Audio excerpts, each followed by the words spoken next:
लोकांपर्यंत पोहोचाव्यात यासाठी मागील 3 वर्षापूर्वी नवसंवाद हा एक उपक्रम सुरू केला।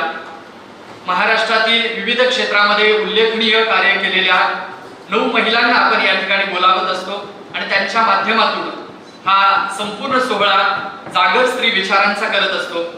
खरं तर आजच्या आपल्या कार्यक्रमासाठी उपस्थित असणाऱ्या आमच्या मार्गदर्शिका सौ मनीषा माने बहिणी साहेब यांचं मी मनापासून स्वागत करतो की आपण वेळात वेळ काढून या कार्यक्रमासाठी उपस्थित राहिला।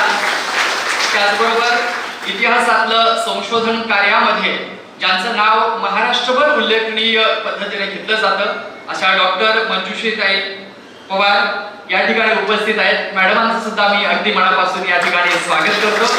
त्याचबरोबर अशोकराव माने ग्रुप ऑफ इन्स्टिट्यूशनचे डायरेक्टर एस.आर. चौगुले मॅडम या ठिकाणी उपस्थित आहेत। मॅडमांचं सुद्धा मी मनापासून स्वागत करतो। त्याचबरोबर आजच्या आपल्या कार्यक्रमासाठी उपस्थित असणारे डॉक्टर दिग्विजय पवार सर व डॉक्टर जयम शिंदे सर, त्याचबरोबर आजच्या इव्हेंटच्या कोऑर्डिनेटर सागवकर मॅडम यांचं सुद्धा अगदी मनापासून स्वागत करतो।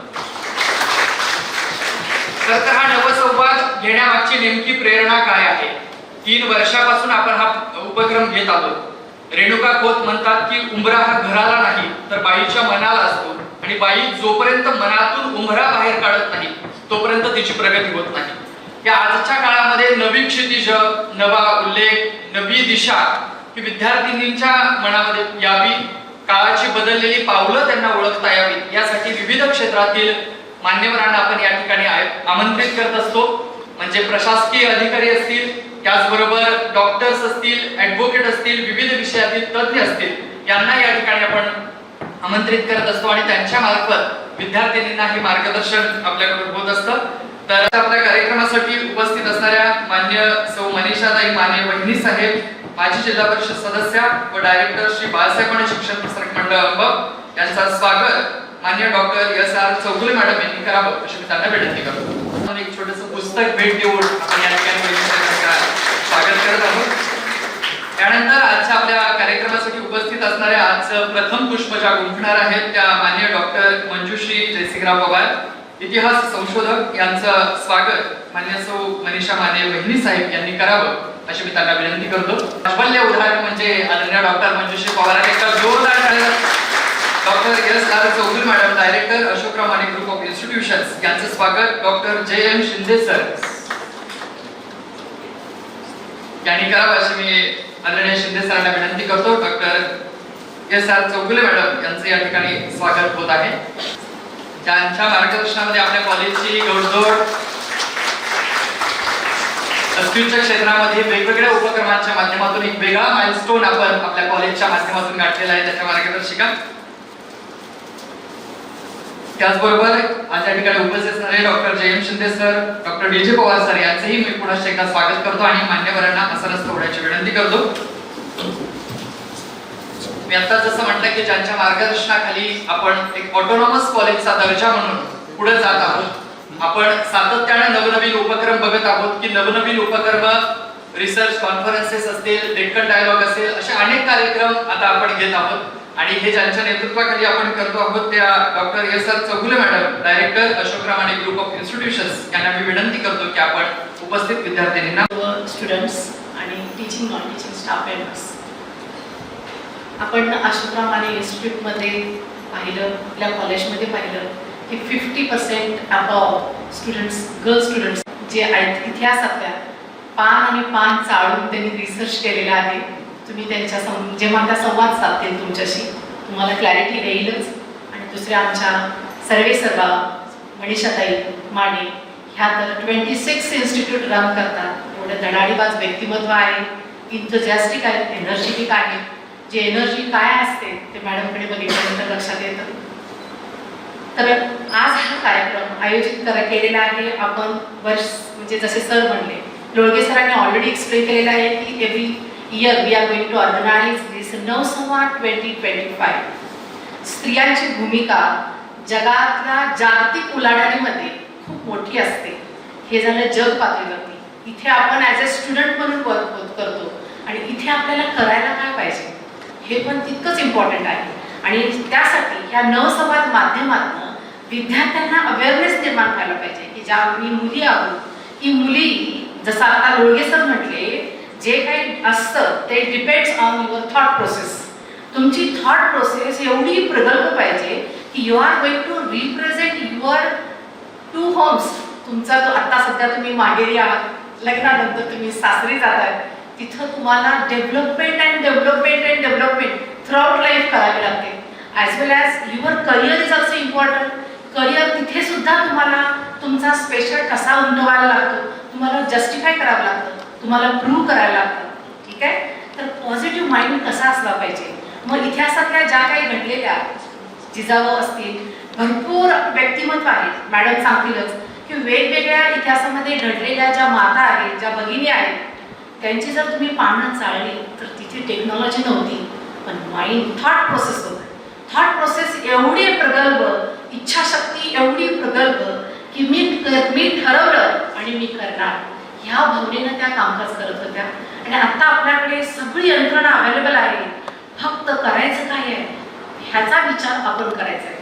तर या नवसंवाद माध्यमातून, मी जास्त वेळ घेत नाही आहे, नवसंवाद माध्यमातून आपण 9 दिवस हे कार्यक्रम आयोजित केलेले आहेत. वेगवेगळ्या दिग्गज व्यक्तिमत्व आम्ही कॉलेजमध्ये इथे आमंत्रित केलेले आहेत. त्यांचा तुम्ही आस्वाद घ्या आणि तुम्हाला साक्षी होऊन पहा. म्हणजे काय की स्वतःला पाहायचं, अरे मी काय आहे, मी सेकंड इयरला आहे, मी थर्ड इयरला आहे, मी फर्स्ट स्टँडर्ड पासून आतापर्यंतची माझी जर्नी काय होती, इथून पुढे माझी जर्नी काय असेल, what will be the next action plan for my life. लक्षात येते का? ही थॉट प्रोसेस तुम्ही जागृत करायची आहे, तुमच्यातलं देवत्व जागृत करायचे आहे. जेव्हा तुम्ही स्टार्टिंगला एंट्रन्सला बघितलं की नवदुर्गाचे त्यांनी विश्लेषण दिलेले आहे, ते डिटेल्स मी माझ्या व्याख्यानात सांगेन तुम्हाला. ते डिटेल्स काय आहे. आणि स्पिरिच्युअल टच म्हणजे काय, स्पिरिच्युअल म्हणजे चांगलं वागणं, that's it, nothing more than that. Your thought process change. कुठलाही त्याच्यामध्ये निगेटिव्हिटी थॉट येता कामा नये. ही जर ताकद तुमच्यात असेल तर एव्हरीथिंग इज पॉसिबल.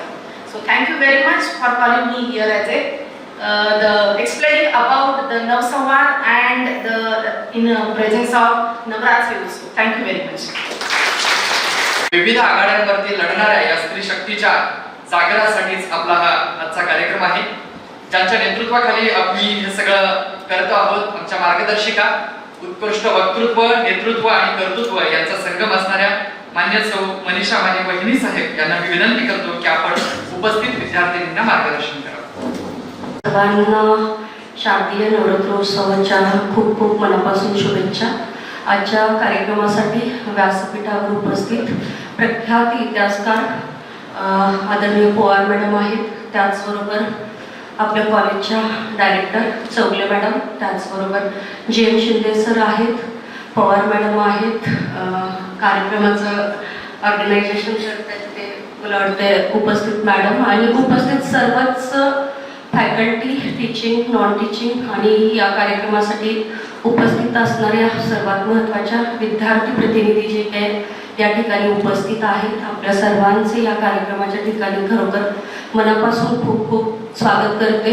खऱ्या अर्थानं मला वाटते जसं आत्ता गणेश बोलले तसं की या कार्यक्रमाचं पवारचं हे 3रं वर्ष आहे आणि मला वाटते या 3ऱ्या वर्षीही या कार्यक्रमासाठी पहिल्याच दिवशी माझी उपस्थिती आहे. खरं सांगायचं तर मी प्रत्येक वर्षी एका वाक्यावरती सांगते की सन्मान नारी शक्तीचा, जागर विचारांचा, ही जी काही टॅगलाईन या कार्यक्रमासाठी खऱ्या अर्थानं दिलेली आहे, म्हणजे सरांच्या टीमनं असेल, मॅडमच्या टीमनं असेल, ती खरोखर अर्थपूर्ण अशी टॅगलाईन आहे. कारण नवरात्रोत्सव म्हटलं की त्याच्यामध्ये खऱ्या अर्थानं पहिल्यांदा जे काय होतं ते दुर्गा असेल, सगळ्या असतील, जे देवींचं म्हणतोय आपण, आणि खऱ्या अर्थानं नारीचा जो काही सन्मान आहे आणि त्याला नंतर काय जोड दिली जाते तर तुमच्या विचारांची जोड, म्हणजे हे व्यासपीठ जे काय आहे तिथे असे विचार तुम्हाला उपयोगी ठरणार आहेत. खरं तर कार्यक्रमाला माझ्यामुळेच शिंदे सर फार वेळ झालेला आहे, अर्धा ते पाऊण तासाचा. त्याचं रिझन मी ऑलरेडी चौगले मॅडमला बोलले. तर मला असं वाटतं की माझा आणि तुमचा संवाद याच्यानंतर कधीही होऊ शकतो. त्याच्यासाठी ॲक्च्युली आज जे काही प्रमुख वक्ते आहेत, म्हणजे ज्यांनी गणेशनेही सांगितलं, मॅडमनेही सांगितलं की इतिहासामध्ये प्रख्यात, म्हणजे ज्यांनी खूप त्याच्यावरती काम करून जो काही आपल्याला आत्मसात केलेलं ज्ञान आहे ते खऱ्या अर्थानं तुमच्या सर्वांच्या पर्यंत पोहोचणं खूप महत्त्वाचं आहे. मी मॅडम दोघेही आम्ही नेहमी तुमच्या बरोबर असणारे असणारे मेंबर आहोत, त्यामुळं आम्ही कधी ना कधी आमचा संवाद हा तुमच्याबरोबर होतच राहणार आहे. फक्त असं म्हटलं जातं मॅडम की आपण कितीही पुस्तकं वाचली तर त्याच्यापेक्षा, त्या पुस्तकांच्या पेक्षा सुद्धा एक व्याख्यान जर आपण ऐकलं तर व्याख्यानामधून त्याहीपेक्षा जास्त नॉलेज मिळण्याचं खऱ्या अर्थानं काम होतं. तर मला वाटतंय घेवारी सर असतील, आदरणीय चौगले मॅडम असतील, JM शिंदे सर असतील आणि सरांची टीम असेल, खऱ्या अर्थानं 9 दिवस तुमच्या पुढे अशी जी 9 प्रकारची व्याख्यानं ऑर्गनाईज केली जातात, त्याच्यातून मला वाटते तुम्ही हजारो पुस्तकं वाचलेल्या पेक्षाही जास्त जे नॉलेज म्हणतो आपण, ते नॉलेज आपल्याला या व्याख्यानाच्या माध्यमातून तुम्हाला मिळतं. आणि एक कुठल्याही वक्त्याचा, एखाद्या स्पीकरचा एक शब्द असा असतो की तो तुमच्या आयुष्याला तलाठी देण्यासाठी पुरेसा असतो, जसं की मॅडम म्हणाले तसं. तर मी आपला सर्वांचा खूप जास्त वेळ घेणार नाही. मी आई अंबाबाईच्या चरणी इतकीच प्रार्थना करेन की आपल्याला सर्वांना निरोगी आरोग्यमय आयुष्य लाभो. आणि आमच्या ज्या विद्यार्थी मैत्रिणी आहेत, अगदी फर्स्ट इयरचे झालेले ॲडमिशन्स आहेत, आपल्या सर्वांना आपण जो काय इंजिनिअरिंग कॉलेजमध्ये आपण म्हणू यज्ञ चालू केलेला आहे आता जो काय, त्याच्यामध्ये यशस्वीरित्या तुमचा हा सर्व कार्यकाल शैक्षणिक पूर्ण होण्यासाठी आईचे आशीर्वाद सदैव आपल्या पाठीशी राहावं. इतकेच मी या ठिकाणी कार्यक्रमाच्या निमित्ताने इच्छा व्यक्त करते. पुनश्च एकदा आपल्या सर्वांना नवरात्रीच्या मनापासून शुभेच्छा व्यक्त करते आणि या ठिकाणी थांबते. धन्यवाद. परिचय एवढ्यासाठी म्हणतो कारण इतके वर्ष इतिहासामध्ये त्यांचं संशोधनाचं कार्य आहे की ते अवघ्या 2 मिनिटात सांगणं मला कदापि शक्य नाही. आणि मला माहिती आहे मॅडमांना जास्त ह्याचं आत्मस्तुती सांगितलेलं आवडत नाही, तरी मी आज सांगणार आहे. कारण बऱ्याच कार्यक्रमामध्ये मॅडमांनी मी असं काही लिहून घेतलं की ते पानं सुद्धा काढून घेतलेलं, तेवढं काय माझ्याबद्दल बोलू नकोस. पण मला आवर्जून इथल्या विद्यार्थी मैत्रिणींना ओळख करून द्यायची म्हणून सांगतो की मुलींनी इतिहासामध्ये किंबहुना विविध क्षेत्रामध्ये जर चांगली कामगिरी केली तर आपण त्यांना सुवर्ण कन्या असं म्हणतो. पण ज्यांच्या व्यक्तिमत्वाकडे बघितल्यानंतर मला त्यांना परीस कन्या असं म्हणावंसं वाटतं. कारण परिसाचा स्पर्श ज्याप्रमाणे लोखंडाचं सुद्धा सोनं करतो, अगदी त्याच पद्धतीनं अनेक विद्यार्थ्यांच्या, अनेक विद्यार्थिनींच्या आयुष्याचं सोनं करणारं परीस कुठला असेल तर त्या डॉक्टर मंजुश्री जयसिंगराव पवार आहेत. एकदा जोरदार टाळ्या मॅडमांसाठी. म्हणजे हे फक्त कोट म्हणून सांगत नाही, तर याची 2 उदाहरणं तुमच्या ह्या व्यासपीठावरती आहेत. पहिलं म्हणजे आदरणीय डॉक्टर दिग्विजय पवार सरांच्या मॅडम या आत्या लागतात. लेखनाची परंपरा आणि महाराष्ट्रामध्ये इतिहास लेखनाची परंपरा याच्यामध्ये समकालीन पुराव्याविषयी नेमका इतिहास कसा लिहिला जातो, त्याचा मानदंड नेमका काय आहे, याचं उत्कृष्ट उदाहरण हे पवार घराण्यानं आणि आदरणीय जयसिंगराव पवार सर आणि मॅडमांनी दिलेलं आहे. आणि खरं तर एवढं सगळं करत असताना म्हणजे दिग्विजय पवार सरांनी पण काही पुस्तकं आणि त्यांच्या वडिलांनीही काही पुस्तकं लिहिलेली आहेत. सर मला नेहमी म्हणतात की हा लेखनाचा वारसा कुणाकडून आला असेल तर तो Jaysingrao Pawar sir, JK Pawar sir आणि आदरणीय मॅडमांच्या मार्गदर्शनातून आलेला आहे. आणि म्हणून हे विपुल असं लेखन करू शकत आहेत. म्हणजे विश्वेश्वरायांचं सुद्धा मराठीतलं पहिलं पुस्तक दिग्विजय पवार सरांनी लिहिलं आणि त्याच्याविषयीची ही लेखनाची परंपरा जी आलेली आहे त्याच्या मार्गदर्शिका म्हणजे आदरणीय मंजुश्री पवार मॅडम आहेत. आणि दुसरं उदाहरण म्हणजे मी स्वतः आहे. कारण मॅडम ज्या वेळेला इतिहासाच्या HOD होत्या वारणा कॉलेजला, तर तिथेही असताना वेगवेगळे शाहूंच्या बद्दल बोलायचं असेल, छत्रपती शिवाजी महाराजांच्या बद्दल बोलायचं असेल, अनेक पुस्तकं चालल्यानंतर प्रश्न पडायचा की नेमकं काय बोलायचं. मला एकच प्रसंग आठवतं की Babasaheb Ambedkar research and training institute याची महाराष्ट्र शासनाची वक्तृत्व स्पर्धा होती आणि राजर्षी शाहूंवरती 20 मिनिटं बोलायचं होतं. 20 मिनिटं चालणारी महाराष्ट्रातली सगळ्यात मोठी स्पर्धा म्हणून ती उल्लेखलेली होती. आणि त्याच्या महाअंतिम फेरीमध्ये पोहोचलो होतो. मॅडमांनी एवढा खंड दिला आणि संशोधनाचे अनेक कागदपत्र आणि त्याचे रेफरन्सेस सांगितले.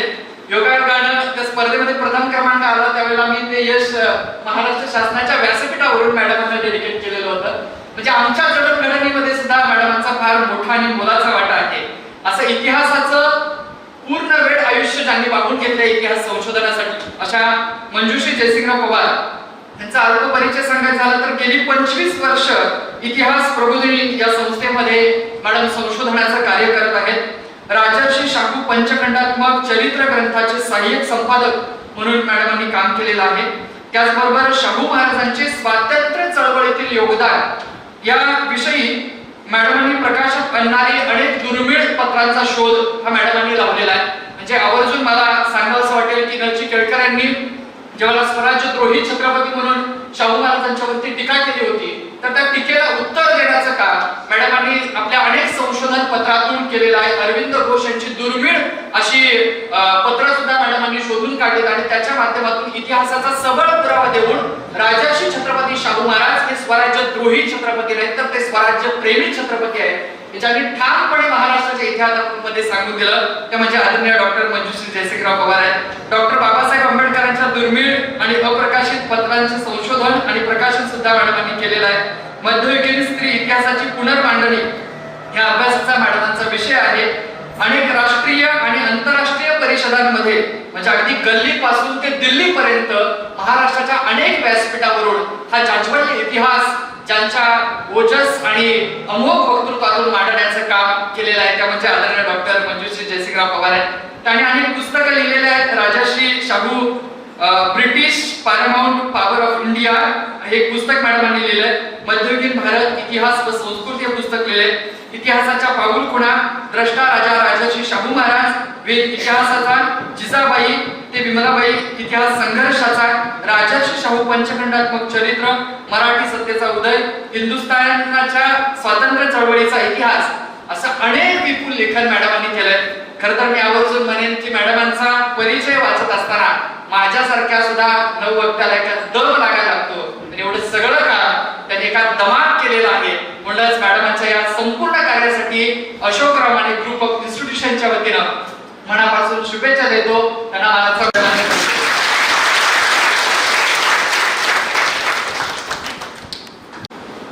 मंचावर उपस्थित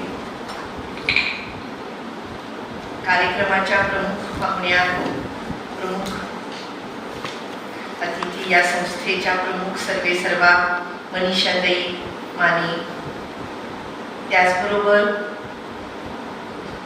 मंचावर उपस्थित असणाऱ्या माननीय संगीता चौगुले मॅडम,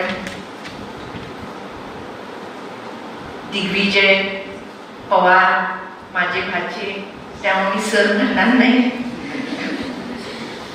उपस्थित सर्व मान्यवर आणि विद्यार्थिनींनो आणि जे काही उपस्थित विद्यार्थी आहेत ते बंधू भगिनी, खरं तर जेव्हा कुठल्याही शिक्षकाला सर्वात जास्त आनंद कुठला असतो तर तो जेव्हा आपला शिष्य त्याच्या पुढे जातो तेव्हा त्याला सर्वात जास्त आनंद आणि त्याला ती गुरुदक्षिणा मिळते की जेव्हा त्याचा शिष्य त्याला ओलांडून त्याच्या पलीकडे जातो. तर तसं मला गणेश बद्दल वाटतं की गणेश हा आम्हाला ओलांडून, म्हणजे कधी काळी आम्ही काहीतरी शिकवलं असेल परंतु आम्हाला ओलांडून तो पुढे गेलेला आहे अभ्यासाच्या बाबतीत, वक्तृत्वाच्या बाबतीत. त्यामुळे मला अभिमान वाटतो की अशा गणेश सारख्या, राजेंद्र सारख्या, दिग्विजय ह्या पिढीच्या सारख्यांना थोडं तरी मार्गदर्शन करण्याची संधी मिळाली आणि त्यांचं हे यश आम्हाला बघता आलं. आज तुम्ही मला नवरात्रीच्या या उत्सवाच्या पहिल्या दिवशी हा जो नवसंवाद आहे त्या नवसंवादाच्या उद्घाटनाच्याच प्रसंगी मला तुम्ही बोलवलं, त्याबद्दल मी संस्थेचे आणि आपल्या सर्वांचे सर्वप्रथम आभार मानते. कारण मला असं वाटतं की हा नवरात्रीचा जो उत्सव आहे, हा नवरात्रीचा उत्सव हा कुणाचा आहे, इथून आपण जर सुरुवात केली म्हणजे आपण इतिहास, एक तर आपण इतिहास आणि मायथॉलॉजी, म्हणजे इतिहास आणि आपलं मायथॉलॉजीला काय म्हणूया, पौराणिक कथा, कादंबऱ्या ह्याच्या सगळ्याची आपण गल्लत करतो. तर आता आपण असा विचार करूया इतिहासामध्ये घुसण्या अगोदर की आपण हा नवरात्रीचा उत्सव हा कुणासाठी असतो. ह्या दुर्गा म्हणजे कोण? दुसरं म्हणजे ही जी टॅगलाईन आहे ही अत्यंत सुंदर आहे की सन्मान नारी शक्तीचा, जागर विचारांचा. कुठल्या विचारांचा? कुठल्या विचारांचा जागर आम्हाला करायचंय, आपल्याला करायचंय? तो म्हणजे हा आपल्या आत्मसन्मानाचा विचार असणार आहे, त्याचबरोबर स्वावलंबनाचा विचार असणार आहे की जे स्वावलंबनच आत्ता आपल्याला तग धरून ठेवू शकतं. अशा प्रकारे आत्मसन्मान, आत्मविश्वास, स्वावलंबन याचा जागर असणार आहे, या विचारांच्या प्रबोधनाचा हा जागर असणार आहे. आणि म्हणून हा आपलाच आहे. या नवदुर्गा कोण आहेत? आता बाहेर तुम्ही छानपैकी त्याची हे नावं रांगोळीमध्ये तुम्ही काढलेली आहेत. तर मला असं वाटतंय की या देवी कधीपासून झाल्या. आता मी इतिहासाची आहे की नाही, त्यामुळे मी इतिहासापासूनच बोलणार.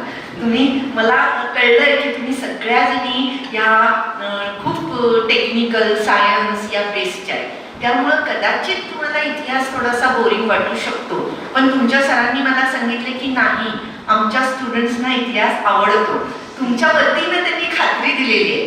त्यामुळं मी आता बिनधास्त तुम्हाला इतिहासामध्ये ओढते की आपण जेव्हा या सगळ्या देवी देवता या सगळ्या मानतो तेव्हा ते कुठून येतात? आकाशातून पडतात का? कुठून आल्या? खरंच आकाशातून. आपण अगदी नॅचरली जरी देवाचे आभार म्हणताना पण वर बघतो, वरून येतो का तो? वरून येत नाही, तो आपल्यातूनच निर्माण झालेला असतो. शेकडो वर्षापूर्वी ज्या मातृदेवता निर्माण झाल्या त्या ह्या मातृदेवता आहेत. आणि ज्या मातृदेवता आपल्या निर्माण झाल्या त्या कुठल्या आकाशातून आल्या नव्हत्या, कुठल्या तरी हिमालयातून आल्या नव्हत्या, अशा कुठल्या तरी अदृश्य शक्तीतून त्या आलेल्या नव्हत्या, तर त्या समाजामधूनच निर्माण झालेल्या होत्या.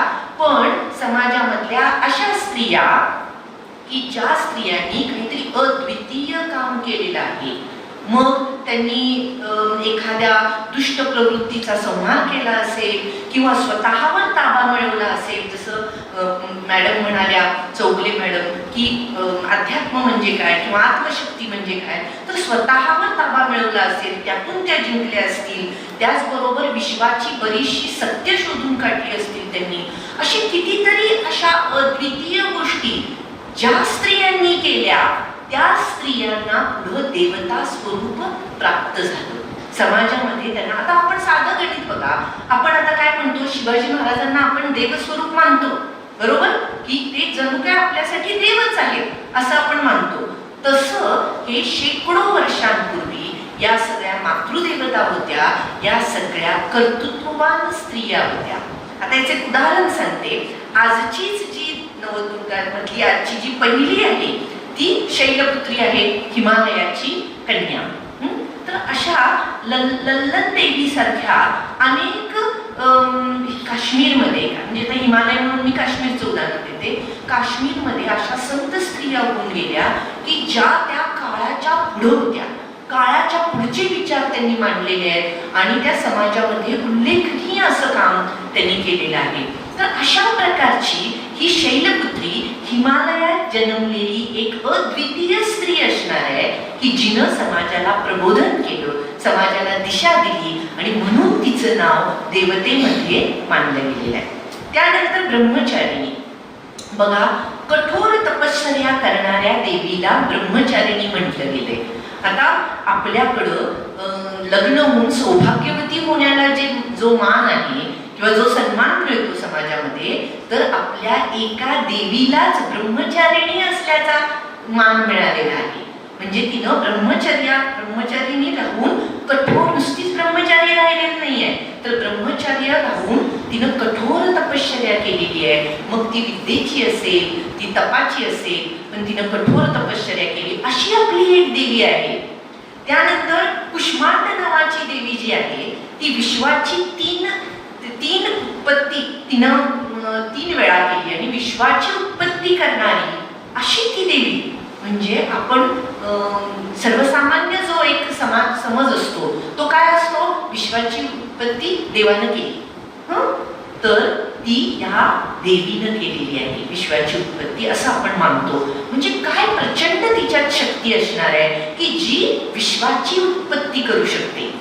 त्यानंतर सिद्धिदात्री आहे. सिद्धिदात्रीचं तर मला वाचल्यावर फार आश्चर्य वाटलं की ती सर्व प्रकारच्या सिद्धी आणि मोक्ष मिळवून देणारी अशी ती देवी आहे. आता विचार करा, तुम्हाला जरासं मागं मी नेते की आपल्या सर्व संस्कृतीवर, आपल्या सर्व विचारसरणीवर जो पगडा आहे तो मनुस्मृतीचा आहे. ज्या मनुस्मृतीनं आपल्याला स्त्री म्हणून अत्यंत हीन लेखलं, कसपटासमान लेखलं, पशु इतकी सुद्धा किंमत स्त्रीला न देणारी ती मनुस्मृती होती. तर या मनुस्मृतीमध्ये काय म्हटलं गेलं की स्त्रीला मोक्ष मिळू शकत नाही. कारण स्त्री ही इतकी खालच्या दर्जाची आहे, इतकी ती हे आहे की तिला मोक्ष भिक्ष काही मिळतं, तिनं खूप तपश्चर्या केली तर तिला मोक्ष मिळू शकत नाही, मुक्ती मिळू शकत नाही आणि ती सिद्धी प्राप्त करू शकत नाही.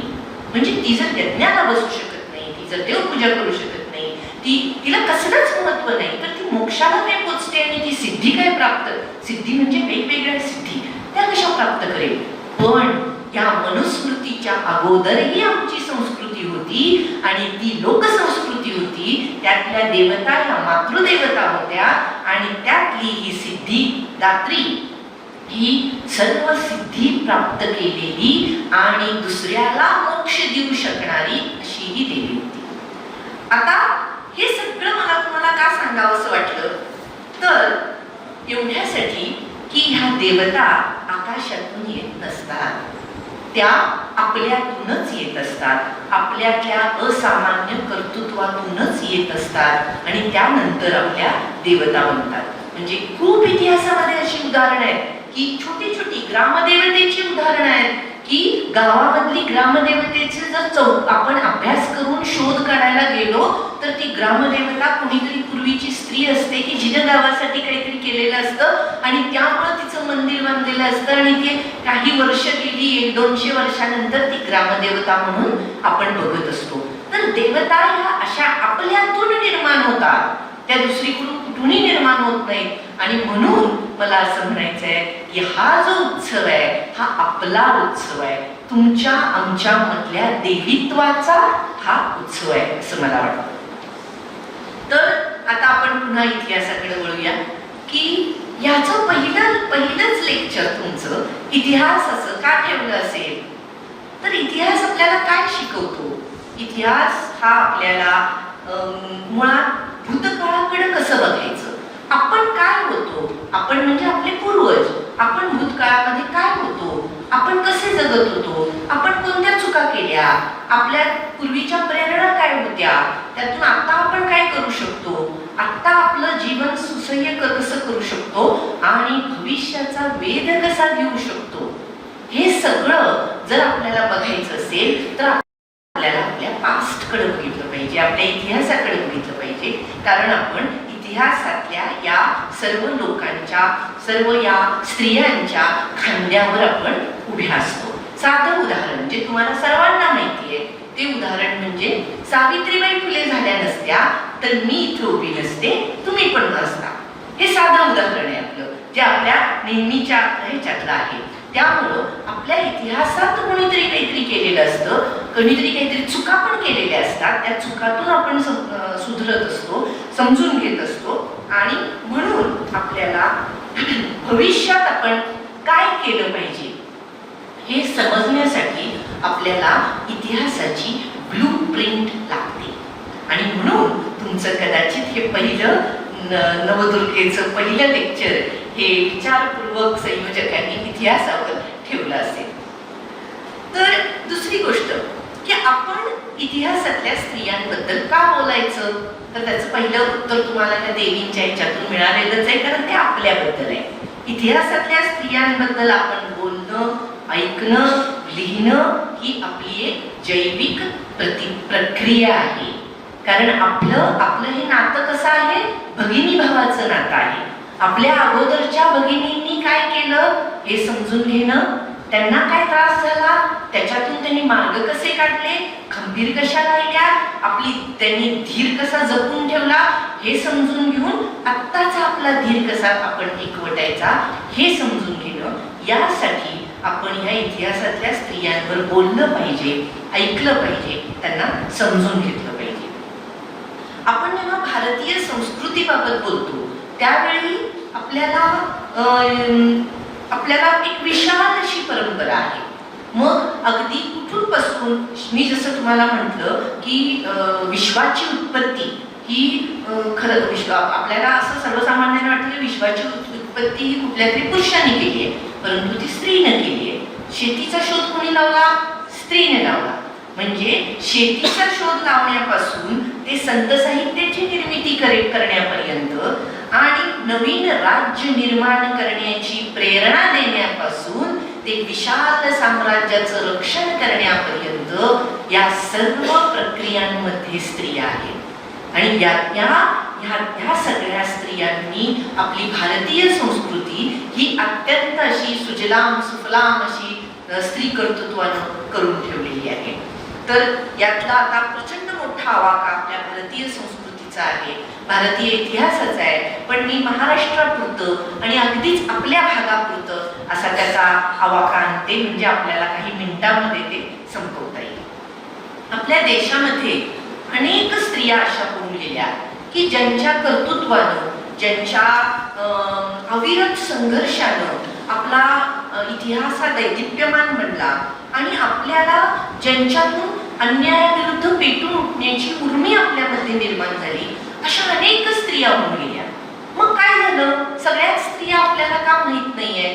तर याचं कारण असं की या स्त्रियांची प्रतिभा तेवढी लक्षात राहिली आणि कर्तृत्व आपण विसरून गेलो. म्हणजे आता दिग्विजय पवार सरांनी विश्वेश्वरय्यांचं चरित्र लिहिण्याचं कारण काय? तर विश्वेश्वरय्या म्हटलं की नाही की हा पगडीतला फोटो सर्वांना आठवतो, पण विश्वेश्वरय्यांनी काय केलं हे माहीत नसतं. तसं आपल्याला सावित्रीबाई फुलेंचा फोटो माहीत असतो, जिजाऊंचा फोटो माहीत असतो, पण जिजाऊंनी काय केलंय हे आपल्याला माहीत नसतं. आणि त्यामुळं या सगळ्या ज्या स्त्री व्यक्तिरेखा आहेत या प्रतिमेमध्येच अडकून राहतात आपल्या मनामध्ये आणि आपण त्यांच्या कर्तृत्वापर्यंत पोचत नाही आणि त्यामुळं त्या विस्मृतीत जातात. पण काही स्त्रिया अशा असतात इतिहासातल्या की ज्या या काळाची सगळी परिमाणं झुगारून देतात आणि इतिहासाच्या पटलावर आपली मोहर उमटवतात किंवा इतिहासाच्या पटलावर आपलं कर्तृत्व हे प्रकाशमान ठेवत राहतात. त्यामधलं मला पहिलं नाव आपल्या महाराष्ट्रामध्ये जर घ्यायचं झालं तर ते मी राजमाता जिजाबाईंचं घेईन. की राजमाता जिजाबाई हे असं एक व्यक्तिमत्व आहे, असे एक युत्सू व्यक्तिमत्व आहे की ज्यांना आपण एक स्त्री शक्तीचा आविष्कार असं म्हणू शकतो. अर्थात हे शाब्दिक अलंकारिक वाक्य बोलण्यासाठी नव्हे, तर त्यांचं जीवन हे इतकं धैर्यवान आणि धैर्यवान एका बाजूला अग्निदिव्य असं त्यांचं हे जीवन होतं. आणि त्यांचं जीवन आपण जे अनुभवायचं किंवा अभ्यासायचं त्याचं पण एक कारण आहे. कारण आपण या जिजाबाईंच्या बद्दल जेव्हा विचार करतो, ऐकतो, त्यावेळेला मला असं वाटतं की आत्ता म्हणजे आता मी तुम्हाला सांगेन जिजाबाई, त्यानंतर तुमच्या आत्ताच्या जगण्यातली परिमाणं बदलून जातात. आत्ताच्या जगण्यातले तुमचे जे संघर्ष आहेत, तुमचे जे पेच प्रसंग आहेत, तुमच्या समोरची जी आव्हानं आहेत, त्या आव्हानाकडे बघण्याची दृष्टी या जिजाबाई बदलून टाकतात. म्हणजे काय करतात तर आपण त्यांना, तुम्ही ऐकलं असेल अनेक व्याख्यानांमध्ये तुम्ही ऐकलं असेल की जिजाबाईंना वीर कन्या, वीर पत्नी, वीर माता अशा प्रकारच्या 3 उपाध्या दिल्या गेल्या. पण त्या मला नामंजूर आहेत. का? तर ह्या 3 उपाध्या ह्या त्यांच्या जीवनातल्या पुरुषाशी निगडीत आहेत. म्हणजे वीरकन्या झाली लखुजीरावांची मुलगी म्हणून, वीरपत्नी झाली शहाजीराजांची पत्नी म्हणून, आणि वीर माता झाली शिवाजी महाराजांची आई म्हणून. परंतु मला या 3 गोष्टी, या 3 होत्याच त्या, पण या 3 गोष्टीपेक्षा मला जिजाबाई ह्या वीर स्त्री वाटतात. कारण त्यांचं कर्तृत्व हे कुठल्याही नात्याशी जोडलं गेलेलं नाहीये आणि त्यामुळं अशी एक वीर स्त्री, त्याला वीर माता जेव्हा आपण म्हणतो त्यावेळेला ते पुढे मी सांगेन तुम्हाला की आपण वीर माता त्यांना का म्हणायचं हे मी पुढे सांगेन. तर अशा प्रकारे जिजाऊंच्या व्यक्तिमत्वाकडे बघत असताना आपल्याला अनेक गोष्ट लक्षात येते की अशा ज्या मोठ्या व्यक्ती बनतात, तुम्ही पण अनेक चरित्र वाचली असतील, तर अशा मोठ्या व्यक्ती जेव्हा बनतात त्यावेळी त्या दोन प्रक्रियेतून घडत असतात. 2 प्रक्रिया कोणत्या? एक म्हणजे स्थैर्यातून, म्हणजे प्रचंड स्थैर्य लाभलेलं आहे, छान अगदी सगळं घरात सुबत्ता आहे, व्यवस्थित सगळं आहे आणि त्यातून शिक्षण व्यवस्थित झालं, संस्कार व्यवस्थित झाले, सगळं छान झालं आणि त्यातून माणूस मोठा झाला असंही होऊ शकतं. जसं आपल्याकडं लाल बहादूर शास्त्री आहेत, नेहरू आहेत, सुभाषचंद्र बोस आहेत, ते कोण गरीब बिरीब नव्हते, महात्मा गांधी आहेत, गरीब नव्हते. हे कोणीही गरीब नव्हते. त्यांच्या जीवनात कोणताही संघर्ष नव्हता.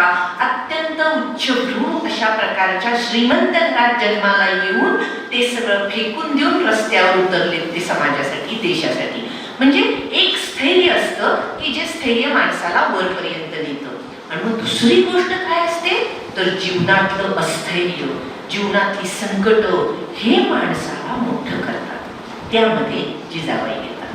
जिजाबाईंच्या जीवनातली संकटच इतकी मोठी होती की त्याच्यातून त्या घडत गेल्या, त्याच्यातून त्यांचं कर्तृत्व झळाळत गेलं. तर काय झालं तर महाराष्ट्रामध्ये जिजाबाईंच्या निर्माण होण्याची जी काही आपण कोणी जसं अस्थैर्यातून या निर्माण झाल्या होण्याची परिस्थिती असते. परिस्थिती काय होती महाराष्ट्रात? एकतर मला पहिला हे सांगायचंय की शिवाजी महाराजांनी जी स्वराज्य स्थापना केली त्याचं सगळं श्रेय आणि प्रेरणा ही आम्ही जिजाऊंनाच देतो. कारण त्या माऊलीनंच डोक्यात घातलेला हा विचार आहे. तर आता मला सांगा की त्या काळामधल्या महाराष्ट्रामध्ये किती सरदार होते, मराठा सरदार होते. प्रचंड प्रमाणात मराठा सरदार औरंगजेबाच्या, शहाजहानच्या दरबारामध्ये होते. पण त्यातल्या एकालाही वाटलं नाही की आपल्याच जनतेवर अत्याचार व्हायला लागले. हे मुघल सरदार येत आहेत, आपल्याच जनतेवर अत्याचार करतायत, आपल्याच आया बहिणींना पळवून नेत आहेत, त्यांच्यावर अत्याचार करतात, त्यांना जनानखान्यात दाखल करतात, उभ्या पिकामध्ये घोडे घालतात आणि सगळ्या पिकाची नासधूस करतात, शेतकऱ्यांवर अत्याचार करतात, सगळी गावं लुटतात. हे सगळं आपल्याच लोकांवर करायला लागले आणि त्यांची चांगली आपण करायला लागलोय. आपण ह्यातून मुक्त केलं पाहिजे असं एकाही सरदाराला वाटलं नाही, इन्क्लुडिंग शहाजीराजे. कुणालाही वाटलं नाही.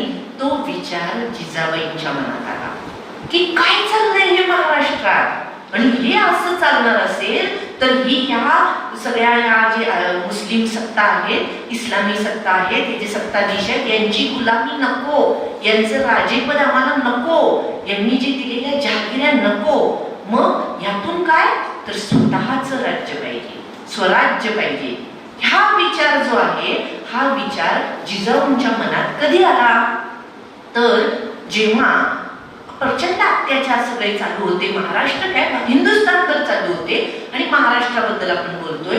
त्याचं पराकोटीचं उदाहरण मी तुम्हाला सांगते की जिजाऊंच्या चुलत दीराची बायको म्हणजे जिजाऊंचा चुलत दीर खेळोजी राजेंची पत्नी ही पंचवटीला स्नानासाठी गेली होती. त्यावेळेला मुघल सरदार महाबत खानानं घोड्यावरनं यायचे असे प्रचंड हे घोड्यावरनं तिला तशीच उचलून पळवून नेली. जिजाऊंच्या जर जावेची ही अवस्था विचार करा. जिजाऊ साध्या सुध्या नव्हत्या. 25-30 हजारांची फौज इकडून तिकडं घेऊन जाणाऱ्या शहाजी राजांची ती पत्नी होती. शहाजी राजे म्हणजे दुसरी शाही निर्माण करण्याची ताकद असणारा एक मोठा सरदार होता. म्हणजे जणू काय एक बादशहाच होता. अशा प्रकारची ताकद असणारे शहाजीराजे आणि बंगळूर सारख्या ठिकाणी त्यांचा दरबार भरत होता. असा एक राजासारखा वागणारा सरदार त्याच्या भावाच्या बायकोला जर महाबत खान स्नानाच्या तिथं गेल्यानंतर तिथून पळवून नेत असेल तर सर्वसामान्य महाराष्ट्रातल्या स्त्रियांची अवस्था काय असेल. त्याचप्रमाणे अशी काही परिस्थिती निर्माण होत होती की कुठल्याही गोष्टींवरनं हे मुघल सरदार जे होते हे या हिंदू सरदारांना त्यांची हत्या करत होते. जसं जिजाऊंच्या वडिलांची हत्या अत्यंत बेसावध असताना दरबारामध्ये मुजऱ्याला बोलवून लखुजी राजे जिजाऊंचे वडील आणि त्यांचे 4 भाऊ यांना कुठल्याही प्रकारची कल्पना न देता दरबारामध्ये मुजऱ्याला बोलवून तिथं त्यांची शिरच्छेद तलवारीनं करण्यात आली. हे जिजाऊंनी बघितलं. केवढा मोठा आघात आहे. आपला बाप वर्षानुवर्ष पिढ्यानपिढ्या आपलं घरानं ज्यांच्यासाठी राबतय, आपला बाप ज्याच्यासाठी रक्त सांडतोय, ज्याच्यासाठी आपली तलवार गाजवतोय आणि आपले भाऊ तलवार गाजवतायत, त्यांना दरबारामध्ये बोलवून त्यांचा शिरच्छेद केला जातोय कसलंही कारण न देता. आपल्या गावातल्या कोणीही बायकांना पळवून नेलं जातंय. ह्यावर आता काय केलं पाहिजे. यावर एकच गोष्ट केली पाहिजे आणि ती म्हणजे स्वतःचं राज्य, स्वराज्य. आणि म्हणून या जिजाऊंनी हा स्वाभिमानाचा, स्वातंत्र्याचा हा जो एक विचार आहे तो विचार बाल शिवबामध्ये पेरला आणि त्यातून सुरू झालं हे स्वराज्याचं सगळा हा गाडा आहे तो त्यातून पुढं सुरू झाला. आता साधी गोष्ट आहे, आपल्याला रांझ्याच्या पाटलाचे हातपाय तोडले शिवाजी महाराजांनी. ही गोष्ट तुम्हाला काही जणांना माहीत असेल की रांझ्याचा पाटील एक रांझेगावचा पाटील होता, त्यानं अत्याचार केले एका मुलीवर. कारण पाटलांना अत्याचार करणं हे काही फार वाईट समजलं जात, फार वाईट नाही, वाईट समजलं जात नव्हतं, तो त्याचा अधिकारच समजला जात होता, त्याला कसलीही शिक्षा होत नव्हती. अशा काळामध्ये शिवाजी महाराजांनी रांझ्याच्या पाटलानं एका स्त्रीवर अत्याचार केले म्हणून त्याचे हातपाय तोडले, त्याचे डोळे काढले. हा जो न्यायनिवाडा आहे तो त्या काळातल्या मध्ययुगीन भारतातला अपवादात्मक न्यायनिवाडा आहे. आता यामध्ये शिवाजी महाराजांचा हा ग्रेटनेस सांगत असताना दोन गोष्टी नमूद केल्या पाहिजेत. एक म्हणजे त्यावेळी शिवाजी महाराजांचं वय किती होतं हा न्यायनिवाडा करत असताना? तुम्हाला किती वाटतंय? किती असेल? Just guess. 14 वर्षाचं शिवाजी महाराजांचं वय होतं. मग हा एवढा मोठा निवाडा जो आतापर्यंत कधी कोणी दिला नसेल महाराष्ट्रामध्ये, पाटलांना अत्याचार केले, करायचेच असतात पाटलांना अत्याचार, अशी मानसिकता असणाऱ्या समाजामध्ये 14 वर्षाचा मुलगा स्त्रीवर अत्याचार केले म्हणून पाटलाचे हातपाय तोडण्याची शिक्षा देतो, तेव्हा त्याच्या शेजारी त्याची आई बसलेली होती. मग सांगा मला, हे कुणाचे संस्कार आहेत? हे आईचे संस्कार आहेत. 14 वर्षाच्या मुलाला दिलेले हे जे न्याय निवाड्याचे संस्कार आहेत हे आईचे संस्कार आहेत. आणि मग अनेक उदाहरणं आहेत, मी त्यात वेळ ठेवत नाही की खूप उदाहरणांमध्ये त्यांनी स्वतःचे न्याय निवाडे दिलेले आहेत जिजाऊंनी. स्वतःचा शिक्का होता त्यांचा. आता मी वीर माता का होत्या ते सांगते. सिद्धी-जोहरच्या वेड्यामध्ये जेव्हा शिवाजी महाराज अडकले पन्हाळ्यावर आपल्या इथं आणि मग सगळ्यांनी प्रयत्न केले, प्रचंड प्रयत्न केले, परंतु शिवाजी महाराज सुटू शकले नाहीत. नेताजी पालकरांनी प्रयत्न केले. त्यावेळी जिजाऊ ह्या स्वतः शस्त्र परिधान करून, चिलखत घालून, वर युद्धाचं सगळंच हे अंगावर घालून लढायला तयार झाल्या. आणि त्या समकालीन कागदपत्रांमध्ये ते आहे की त्या म्हणाल्या की नेताजी पालकरला की तुम्ही इकडचं बाकीचं स्वराज्य सांभाळला, मी जाऊन त्या सिद्धी-जोहरचं मुंडकं उडवते, मी जाऊन माझ्या मुलाला वाचवते. मग त्यांना कुणी सगळ्यांनी थंड केलं की थांबा, नका, तुम्ही जाऊ नका, आम्ही जातो वगैरे. पण त्या स्वतः शस्त्रसज्ज होऊन जायला निघाल्या होत्या. म्हणून ह्या केवळ एका वीर पुरुषाची माता म्हणून वीर माता नव्हत्या, तर त्या स्वतः त्यांच्यात वीरत्व होतं. हे वीरत्व आणखी कुठं दिसतं तर शिवाजी महाराज जेव्हा आग्र्याला गेले आणि आग्र्यामध्ये अडकले, आग्र्यामध्ये कैदेत पडले. आग्र्यामध्ये कैदेत पडल्यानंतर जणू काय असं वातावरण महाराष्ट्रात निर्माण झालं होतं की संपलं, आता स्वराज्य संपलं, राजा संपला, सगळं आपलं सगळं धुळीला मिळालं, आता काय औरंगजेबाच्या ताब्यातून महाराज परत येत नाही. म्हणजे अशी अवस्था. आज एखादा पक्ष जरी फुटला तरी सगळे कोणी तिथं थांबत नाही.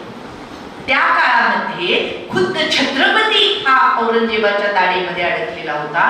अशा काळामध्ये महाराजांनी जाताना जिजाऊंवर राज्यकारभार स्वराज्याचा सोपवला होता. तर त्या काळामध्ये ते साधारण 7-8 महिन्याचा तो काळ आहे. त्या काळामध्ये स्वराज्याचा एकही किल्लेदार फितूर झाला नाही, एकही किल्ला शत्रूला मिळाला नाही, कोणीही शत्रूकडे गेलं नाही, का खजिना लुटला गेला नाही, सगळे सजग होते. उलट एक किल्ला मराठ्यांनी जिंकला. सगळं संपलेलं आहे असं वाटत असून सुद्धा कारण या सगळ्यांचं नेतृत्व जिजाऊ करत होत्या. तर अशा प्रकारे कारण या माऊलीनं स्वातंत्र्याचा, स्वराज्याचा उदात्त हेतू पूर्ण झाल्यावरच आपला प्राण सोडला. आता त्यानंतर मला असं वाटतंय की मी धावता आढावा पटपट घेते की कारण मला आपल्याला वेळ फार कमी आहे. तुमच्याकडून मला बंद कराचा रिस्पॉन्स यायला नको. तर आपल्याकडे अशा अनेक राण्या येऊन गेल्या की ज्यांनी आपल्याला लढाईचं कसं शिकवलं आणि त्याच वेळी त्यांनी आपल्याला त्यागही शिकवला.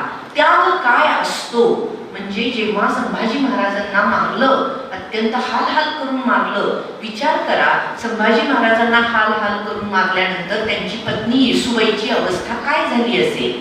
पण तिनं ते वैयक्तिक दुःख बाजूला ठेवलं आणि ती पूर्णपणे स्वराज्याचं रक्षण करायला उभी राहिली. आणि त्यांच्या एक लक्षात आलं की आपला मुलगा लहान आहे शाहू, त्याच्याकडे राज्यकारभार देऊन चालणार नाही, तर आपण आपल्या दीराकडे राज्यकारभार सोपवावा आणि स्वराज्य चालू राहिलं पाहिजे.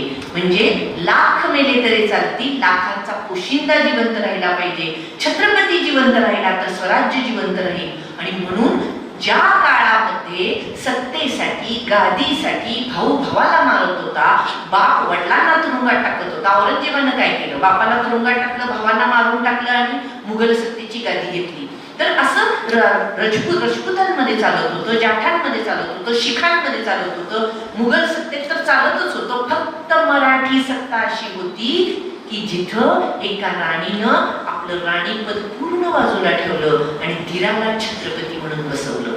हे संस्कार आहेत आपल्यावर. काय, वैयक्तिक स्वार्थापेक्षा आपल्या स्वराज्याचं हित फार महत्वाचं आहे. म्हणून या राणीने एक आदर्श आपल्या समोर घालून दिला. आज तुम्हाला सांगायचं म्हणजे ही राणी नंतर औरंगजेबाच्या ताब्यात गेली आणि कल्पना करा 29 वर्ष औरंगजेबाच्या कैदेत तिनं काढली. 29 वर्ष. आणि त्याच वेळी इकडच्या बाजूला आपली दुसरी राणी ही तिनं त्या स्वराज्याचं हित म्हणून आपला त्याग केला, त्या स्वराज्याचं रक्षण करण्याचं काम आपल्या दुसऱ्या राणीनं केलं आणि ती म्हणजे महाराणी ताराबाई. तर अशा या राण्यांचा इतिहास आपल्या माग उभा आहे. त्या ताराबाई कोण, तर या महाराणी ताराबाई ह्या शिवाजी महाराजांची सून. संभाजी महाराजांनी त्यांना पसंत करून त्यांना घरी आणलं राजाराम महाराजांची पत्नी म्हणून. आणि मग त्या आल्यानंतर त्यांनी आपल्या नवऱ्याच्या हयातीतच त्यांनी इतकं कर्तृत्व गाजवलेलं होतं. राजमंडळाच्या त्या प्रमुख होत्या आणि त्यांनी सर्व कारभार आपल्या हातामध्ये घेतलेला होता. जिंजीला गेले होते राजाराम महाराज, तिथं आपला इथलं सगळं स्वराज्य गेलेलं होतं. म्हणजे संभाजी महाराज गेल्यानंतर स्वराज्य नाही, खजिना नाही, किल्ले नाही, प्रदेश नाही, काहीही नसताना पुन्हा मराठ्यांचं राज्य उभा केलं ते या महाराणी ताराबाईंनी. आणि अशा या कर्तृत्वान राणीबद्दल औरंगजेबाचे जे इतिहासकार आहेत, सर्वात महत्वाचं म्हणजे औरंगजेबाला इतिहासकार होते, आपल्याला नव्हते. त्यामुळं शिवाजी महाराजांचा जो काही इतिहास आहे तो आपल्याला आपल्या लोकांच्याकडून माहित नाहीये, तर तो मुस्लिम इतिहासकारांनी लिहिले, जे काही लिहिलंय, इंग्रजांनी जे काही लिहिलंय, फ्रेंचांनी जे काही लिहिलंय, त्यातून माहित होतंय आपल्याला. आपल्या शिवाजी महाराज स्त्रियांबद्दल किती दाक्षिण्य होतं त्यांचं, हे तुम्हाला कुणी सांगितलं? हे आपल्या लोकांनी सांगितलेलं नाही, आपल्या पंडित लोकांनी. हे औरंगजेबाचा इतिहासकार खाफी खान म्हणतो की अरे शिवाजी तर शत्रूच्या बायका सापडल्यानंतर त्यांची लोक परत येईपर्यंत तो त्यांना सन्मानाने ठेवतो आणि त्यांना सुरक्षित परत पाठवतो. हे शत्रू म्हणतो, आपल्या लोकांनी कौतुक केलेलं नाहीये. त्यानंतर शिवाजीचं कसं सैन्य असायचं, साधं असायचं, हे सुरतेच्या लुटीने किंवा कुराणाचा त्यानं कसा आदर केला शिवाजी महाराजांनी, कुराण कसं सापडलं की ते मुस्लिम सैनिकाच्या हातात द्यायचे, ते आपल्या लोकांनी लिहून ठेवलेलं नाहीये. तर हे सुरतेच्या लुटीच्या वेळेला तिथले जे इंग्रज होते त्या इंग्रजांनी रेकॉर्ड लिहून ठेवलंय. आणि मग त्यातून आपल्याला महाराजांचं जे महात्म्य आहे, हे ताराराणीचं महात्म्य आहे, जिजाऊंचं आहे, हे आपल्या लोकांकडून नाहीये, तर ते शत्रूच्या. आणि तुम्हाला माहिती आहे शत्रूचं कौतुक हे किती महत्वाचं असतं. म्हणजे आपल्या लोकांच्या कौतुकापेक्षा शत्रूला कौतुक करावं असं वाटतं, ह्याच्यापेक्षा दुसरं कौतुक असू शकत नाही. तर हा जो खाफी खान आहे हा ताराराणीबद्दल अत्यंत गौरवोद्गार काढतो की किती शहाणी आहे, किती कर्तबगार आहे ही राणी. या राणीनं सगळं हादरवून टाकलेलं आहे. पुढे तर तो एका ठिकाणी म्हणतो की शहाजहान बादशहानं जमवलेला सगळा खजिना जो होता हा औरंगजेबानं या ताराराणीशी लढण्यामध्ये खर्च केला, एका राणीनं. आता ही जी राणी आहे ही लढायला जेव्हा उभी राहिली, तिला वैधव्य आलं लवकर, आणि लढायला जेव्हा उभी राहिली तेव्हा तिचं वय किती होतं? 23. तुम्ही आपली वय तपासा. 23 वर्षाची ही विधवा. मी विधवा का म्हणेन इन्व्हर्टेड? कारण आजही एखादी तरुण मुलगी विधवा झाली की ती पण स्वतः खचते, समाज पण तिला खचवतो. आता जणू काही सगळं संपलं, आता माझ्या आयुष्याचं काय? तर ही 23 वर्षाची विधवा राणी मध्ययुगातली, की जेव्हा विधवा असणं हे फार भयंकर होतं, अशा काळामध्ये ती लढायला उभी राहते कुणाविरुद्ध? 84 वर्षाच्या औरंगजेब बादशहा विरुद्ध, ज्या औरंगजेबाचं राज्य काबूल कंदहार पासून खाली कावेरी पर्यंत आहे, अशा 34 सुभ्यांचा ज्याचं राज्य आहे, त्यातला एका सुभ्या एवढा पण महाराष्ट्र नाही, एका सुभ्या एवढा पण महाराष्ट्र नाही आहे. परंतु त्यानं सर्व 34 सुभे आपल्या ताब्यात घेतले, काबूल कंदहार पासून कावेरी पर्यंतचा प्रदेश ताब्यात घेतला. पण महाराष्ट्राची इंचभर भूमी सुद्धा आमच्या या राणीनं घेऊ दिली नाही.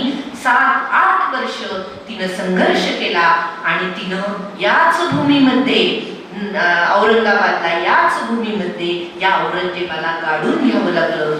ज्या औरंगजेबानं की आपण सत्तेवर आल्यावर आणि शिवाजी महाराज आणि संभाजी महाराज गेल्यानंतर तो उतरला, तोपर्यंत लक्षात घ्या, शिवाजी महाराज आणि संभाजी महाराज हे औरंगजेबाविरुद्ध लढलेले नाहीत, औरंगजेबाच्या सरदारांविरुद्ध लढलेले आहेत. पण महाराजांना माहित होतं कधी ना कधी हा औरंगजेब स्वतः महाराष्ट्रात येणार दिल्लीहून.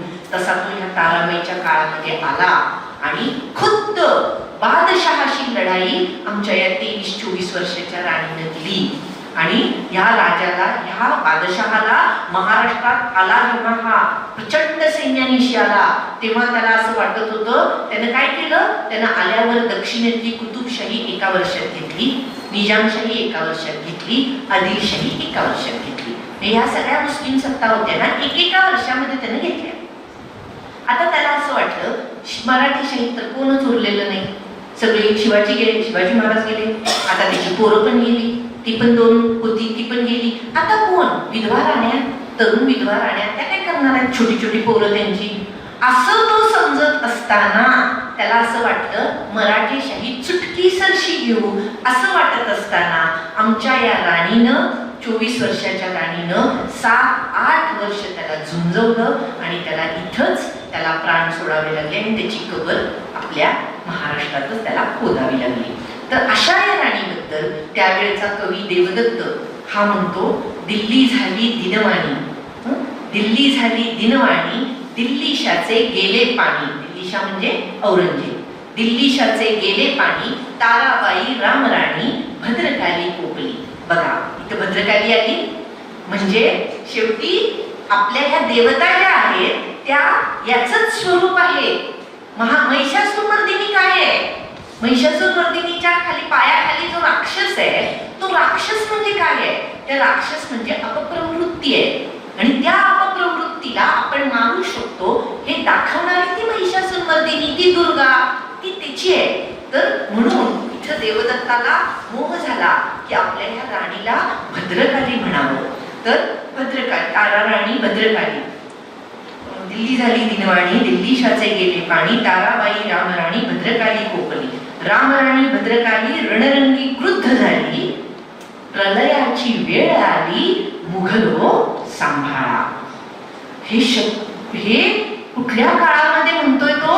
ज्या काळामध्ये औरंगजेबाचं राज्य हिंदुस्थानवर पसरलेलं आहे, त्याला म्हणतोय सांभाळ आता, ही क्रुद्ध झालेली आहे. अशा राणीच्या आपण वारसदार आहोत आणि ही अशा राण्या या देवतेहून फार काही वेगळ्या नाही. तर आता मी या जिजाऊंच्याकडून, ताराबाईंच्याकडून आता मी जरा आधुनिक काळाकडं मी वळते. असं करत येत असताना मध्येच एका राणीचा उल्लेख मला करावाच लागेल, तो म्हणजे कोल्हापूरच्या जिजाबाई. आता ह्या कोण? तर वारंवार 30 नावं देत असल्यामुळे तुम्ही कन्फ्युज होणार. आता ह्या कोण जिजाबाई? तर कोल्हापूरचं जेव्हा राज्य निर्माण केलं आपल्या तारा राणींनी, तेव्हा त्यांची ही सूनबाई. आता तिच्या काळामध्ये अनेक सगळं बदललं. तिच्या काळामध्ये पेशवे आले आणि पुण्याच्या पेशव्यांनी कोल्हापूरचं राज्य म्हणजे आपला हा हा ताब्यात मारणेपासून इकडचा सगळा परिसर ताब्यात घेण्यासाठी प्रयत्न चालू केले. त्यावेळेला हे जे एक लक्षात घ्या, आपण आता जिथं आहोत, आपण आता जिथं बसलेलो आहोत, ही भूमी, हे या भूमीवरचं राज्य हे एका स्त्रीनं निर्माण केलेलं आहे, ताराराणी. आणि हे टिकवलंय कुणी? हे टिकवलंय पण एका स्त्रीनं. नाहीतर केव्हाच पेशव्यांनी हे ताब्यात घेतलं असतं. त्यामुळं जसा सातारचा त्यांनी पूर्ण कब्जा घेतला, त्यांनी ते कोल्हापूर राज्याचा कब्जा घेऊ शकले नाही, कारण इथं कर्तबगार राण्या होत्या आणि त्यातली एक राणी होती कोल्हापूरची जिजाबाई. तर या जिजाबाईनं पेशवे, पटवर्धन या सर्वांशी लढा दिला आणि कोल्हापूरचं राज्य राखून ठेवलं. आता त्याची एक गमतीशीर गोष्ट जिजाबाईंची तुम्हाला सांगते.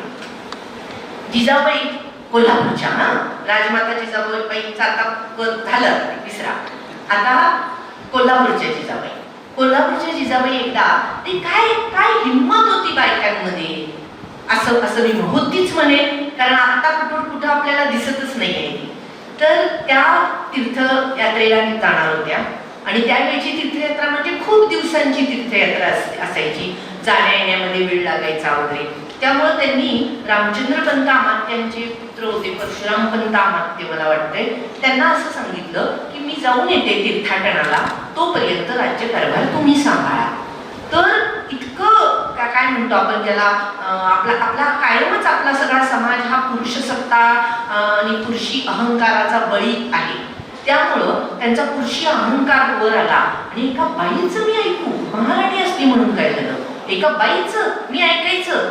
आणि त्यामुळं त्यांनी सांगितलं मला जमणार नाही, मी करणार नाही, मला जमणार नाही राज्यकारभार बघणं. जिजाबाई काय म्हणाले असतील, बरं करा की हो, असं म्हणाले असतील काय? तुमचा अंदाज काय आहे? असं नाही, करा, मी सांगते ना, आदेश दिलाय करा, असं म्हटले असतील, असं फार तर तुम्हाला वाटणार. त्या म्हणाल्या हरकत नाही, मी माझ्या नोकराणींकडून करून घेईन, अमात्याची गरजच नाही मला.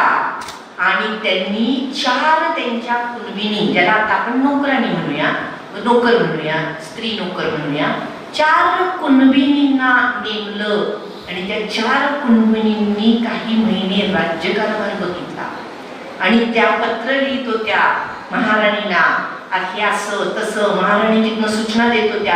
अमात्याची गरजच भासली नाही.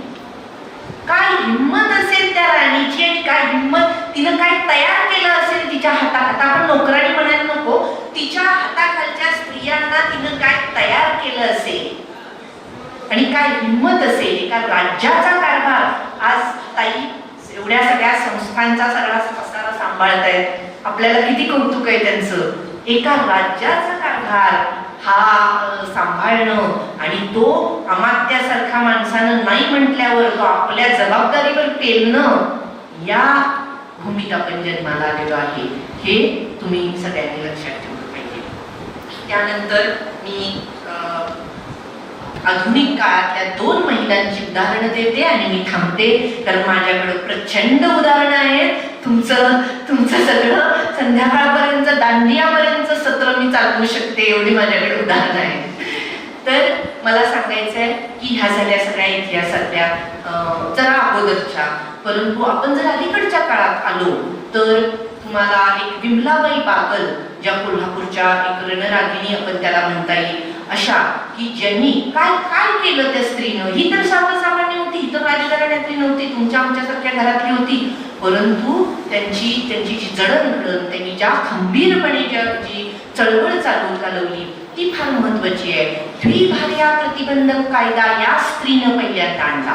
कोल्हापूरमध्ये सावित्रीबाई फुले जे झालेलं आहे, तिथं स्विमिंग पूल होणार होता श्रीमंतांचा, त्यांनी तिथं रस्त्यावर उतरून संघर्ष करून तिथं गोरगरीब स्त्रियांसाठी बाळंत होण्यासाठी तिथं त्यांनी सुतिकागृह करायला लावलं.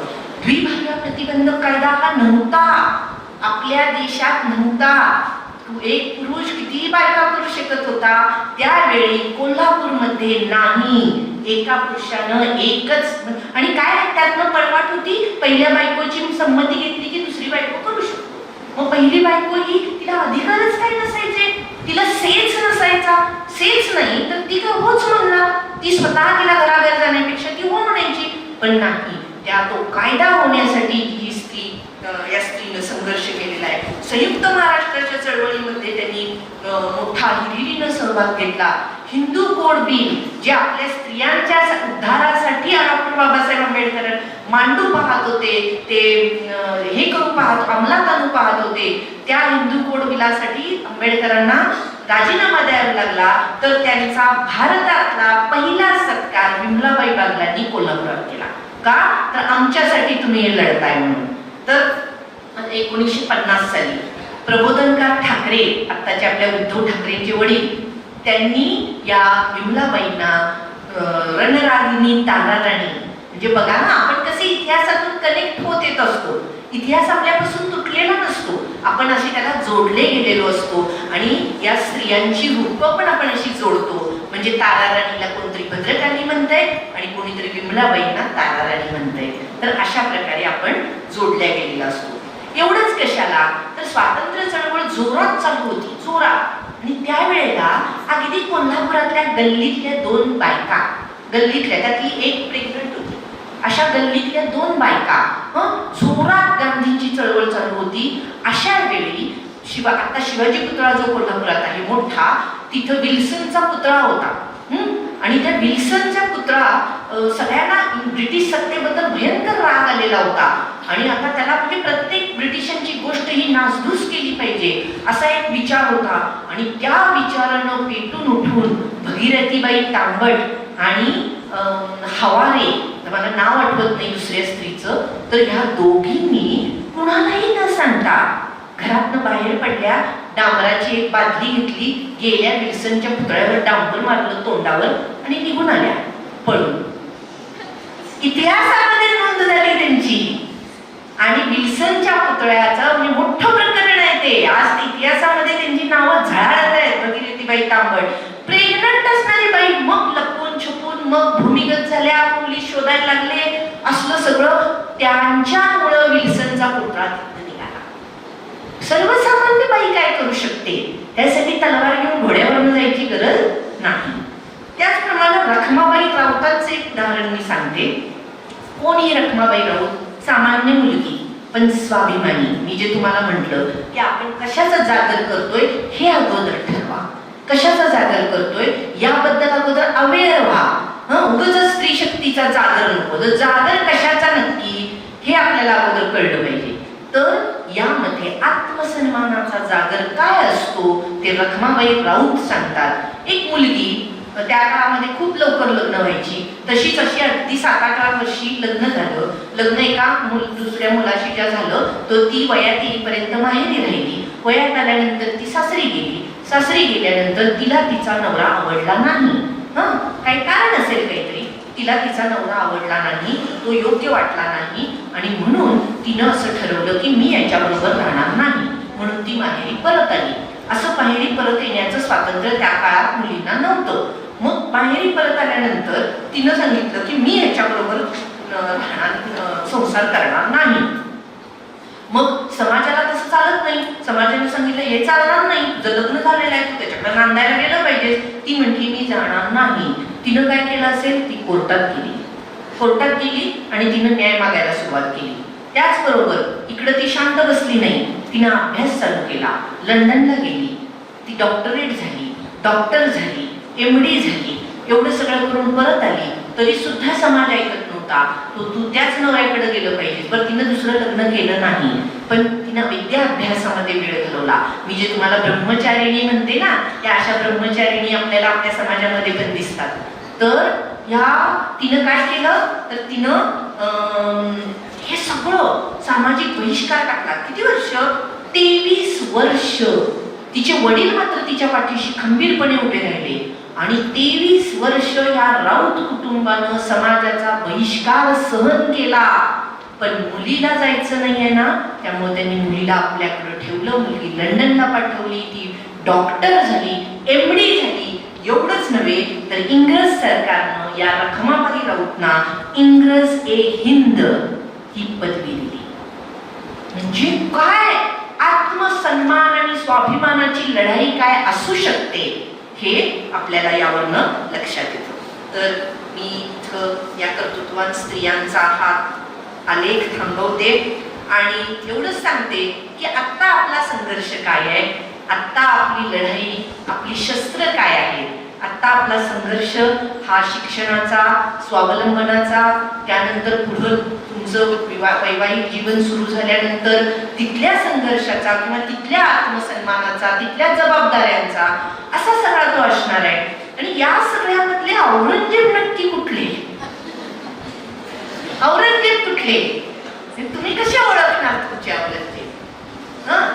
तर कामाच्या ठिकाणी, कुटुंबाच्या ठिकाणी. कारण आपल्या देशामध्ये सगळ्यात जास्त घरगुती हिंसाचार होतो, घरगुती छळ केला जातो घरच्यांकडून. लैंगिक छळ पण बहुतेक टक्के, आता माझ्याकडे टक्केवारी नाही, पण तो घरच्यांकडून केला जातो.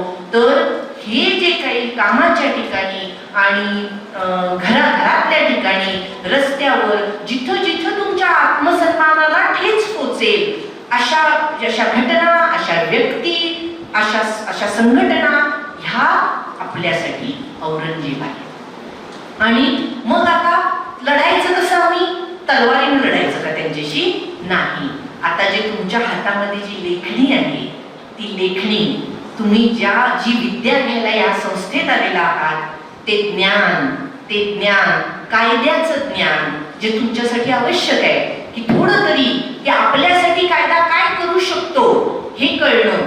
तर ही शस्त्र आहे, ही आपली शस्त्र आहे. आत्मविश्वास हे आपलं शस्त्र आहे. आणि म्हणून मला असं वाटतंय की आपण आपले औरंगजेब ओळखावेत, आपली लढाईची फील्ड ओळखावी. छोट्या मोठ्या लढाईमध्ये गुंतून बसू नये. ननंद, जाऊ, सासू अशा लढाईमध्ये गुंतून न पडता आपल्या जीवनाची मोठी लढाई आपण शोधावी, उदात्त लढाई शोधावी आणि त्या लढाईसाठी आपण आपलं सगळं अस्तित्व पणाला लावावं.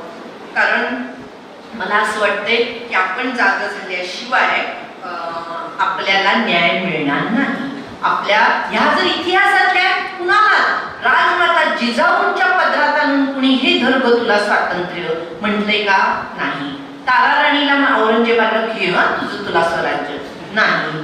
त्यामुळं आपल्यालाही कोण येऊन हे धर तुला स्वातंत्र्य असं म्हणणार नाहीये, हे धर तुला तुझे हक्क असं म्हणणार नाहीये. त्यामुळं ते आपण स्वतःच लढून मिळवायचे आहे, आपल्या संघर्षातून मिळवायचे आहेत. आणि अनेक स्त्रिया, पत्रकारितेतल्या स्त्रिया, लिखाणातल्या स्त्रिया, त्याचबरोबर सामाजिक चळवळी करणाऱ्या अनेक स्त्रिया हे सगळं करतायत, हे सगळं मिळवतायत. आणि म्हणून मला असं वाटतं की आपण या सगळ्या व्याख्यानाचा मतितार्थ म्हणजे आपण कुणाच्या वारसदार आहोत हे आपण ओळखावं आणि ह्या नवदुर्गा आपल्याच आतमध्ये आहेत याचीही जाणीव ठेवावी अशी मी तुम्हाला विनंती करते आणि थांबते. धन्यवाद.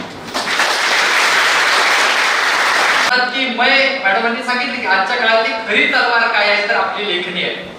वो लेखनी नहीं जब बिक जाते हैं दरबारों में, मैं शब्दों की दीप सिकाहूं अंधियारी चौबारों में, मैं वाणी का राजदूत. चला एकदा जोरदार टाळ्या मॅडमांच्या या व्याख्यानासाठी. मॅडम म्हणाले की बोलतात जे शब्दांनी काढे त्यांना फक्त लक्षात ठेवा. आजच्या मुलींसाठी पाठीवरती हात ज्यांचे त्यांना नेहमीच हृदयात ठेव. कष्टाची घे मशाल हाती आणि तुझाच तू प्रकाश हो. लढण्यासाठी तयार हो, झुंजण्यासाठी तयार हो, वेदनांचे पाश तोडून जिंकण्यासाठी तयार हो. हा शुभेच्छा संदेश मॅडमांनी आपल्या व्याख्यानातून दिलाय. बोलावं तितकं कमी आहे. तरी या कार्यक्रमाच्या समारोपाकडे वळताना मी विनंती करतो आदरणीय डॉक्टर जयम शिंदे सर यांना की आपण आभार व्यक्त करा. संवाद 2025च्या आजच्या ह्या उद्घाटन प्रसंगी समाजामधील अद्वितीय काम करणाऱ्या महिलांनाच दुर्गेचे रूप प्राप्त होते असा मोलाचा संदेश देणाऱ्या, आपल्या स्वकर्तृत्वानंच आपले नाव निर्माण करा अशी माहिती सांगणाऱ्या, तसेच वीर स्त्री जिजाऊ यांच्याबद्दल उत्कृष्टपणे इतिहास मांडणाऱ्या, स्वराज्याचे बीज इतिहासातूनच चांगले प्रगल्भपणे मांडणाऱ्या, आजच्या कार्यक्रमासाठी प्रमुख पाहुण्या उपस्थित असणाऱ्या आणि इतिहासामधूनच आजच्या काळापर्यंतच्या विविध स्त्रियांचा जागर तुमच्या समोर मांडणाऱ्या इतिहासकार डॉक्टर मंजुश्री पवार मॅडम यांचं श्री बाळासाहेब माने शिक्षण प्रसारक मंडळ संचलित Ashokrao Mane group of institution वतीने शतशः आभार मानतो. Thank you very much ma'am. तसेच विद्यार्थिनींना सदैव चांगलं मार्गदर्शन करणाऱ्या तसेच नवदुर्गांच्या बद्दल खूप छान माहिती देणाऱ्या आपल्या मार्गदर्शिका तसेच आजच्या या नवसंवाद 2025 चे पहिले पुष्प गुंफण्यासाठी परवानगी देणाऱ्या राजकारण, समाजकारण आणि शैक्षणिक क्षेत्रातल्या दुर्गा म्हणून चांगलं काम करणाऱ्या आपल्या मार्गदर्शनिका मान्य सौ मनीषा माने वहिनी साहेब यांचेही या ठिकाणी मी शतशः आभार मानतो. थँक्यू वहिनी साहेब. रिसर्च अँड डेव्हलपमेंट मध्ये स्वतःचं कर्तृत्व सिद्ध केलेल्या अध्यात्मिकाची जोड असलेल्या आणि सर्व विद्यार्थिनींना सर्व स्तरावर चांगला मार्गदर्शन करणाऱ्या आपल्या अशोकराव माने ग्रुप ऑफ इन्स्टिट्यूशनच्या संचालक डॉक्टर S.R. चौगले मॅडम यांचेही या ठिकाणी मी आभार मानतो. Thank you ma'am. तसेच नवसंवादची ही संकल्पना आपल्या महाविद्यालयामध्ये रुजवणारे आपल्या महाविद्यालयाचे कॅम्पस डायरेक्टर प्राध्यापक PB घेवारी सर यांचेही या ठिकाणी मी खूप खूप आभार मानतो की ज्यांनी आम्हाला ह्या कार्यक्रमाची परवानगी दिली आणि हा नवसंवाद 2025 हा सुरू करण्यासाठी आम्हाला प्रोत्साहन दिलं. तसेच ज्यांनी सन्मान नारी शक्तीचा जागर विचारांचा ह्या अंतर्गत नवसंवाद 2025 चे आयोजन, नियोजन आणि संयोजन करणारे इलेक्ट्रॉनिक्स अँड टेलिकम्युनिकेशन विभागाचे विभाग प्रमुख डॉक्टर DJ पवार सर यांचेही आपण आभार मानूया. Thank you very much sir. तसेच आजच्या या कार्यक्रमासाठी विविध विभागातून असलेल्या विद्यार्थिनींसाठी मार्गदर्शन करण्यासाठी तसेच खूप छान पद्धतीने नेटकं नियोजन करण्यासाठी AITCच्या संध्या साळगावकर मॅडम आणि AITSच्या असणाऱ्या सानिका पावसकर मॅडम यांचेही या ठिकाणी मी आभार मानतो आणि उत्कृष्टपणे सूत्रसंचालन करणारे गणेश डोळगे सर यांचे या ठिकाणी मी आभार मानतो. आणि या नवसंवाद 2025 च्या पहिल्या दिवशी खूप छान पद्धतीनं रिस्पॉन्स करणाऱ्या चांगल्या पद्धतीने इतिहासाची माहिती जाणून घेणाऱ्या आमच्या इलेक्ट्रॉनिक्स आणि टेलिकम्युनिकेशनच्या आणि AITSच्या सर्व विद्यार्थिनींचं मी या ठिकाणी आभार मानतो. Thank you one and all. आता सर्व विद्यार्थिनींना एक विनंती आहे की आपल्या प्रथेप्रमाणे आपण सर्व विद्यार्थिनींच्या बरोबर आणि आज आपल्या असलेल्या हा सर्व मान्यवरांच्या सोबत आपण एक ग्रुप फोटोसाठी आपला फ्रंट स्टेप पर्यंत सगळ्यांनी जायचं आहे आणि तिथला एक फोटो झाला की आपला कार्यक्रम संपणार आहे अशी मी जाहीर करतो. पुन्हा एकदा सर्वांचे या कार्यक्रमाच्या निमित्त